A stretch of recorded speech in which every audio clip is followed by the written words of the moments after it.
तुझा भाऊ घरापर्यंत येऊन गेला यार. तो काय करणार तर नाही ना? काहीच नाही करणार. तू जाऊन तिकडे शांत बस. तो खूप डेंजर आहे यार. नाही, काही नाही करणार. आधार कुणाचा नाही. दादा, हा माझा मुलगा साध्या. दादा, मम्मी पप्पा कसे आहेत? बरे व्यवस्था. मम्मीला माझी आठवण येते. हो येते.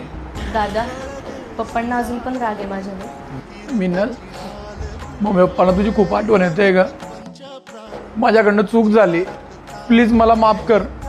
एकदा घरी ये बस, तुझे पाया पडतो मी. नको दादा. मिनल, घरचे सगळे वाट बघताय तुझी. मी येईल भेटायला. सगळं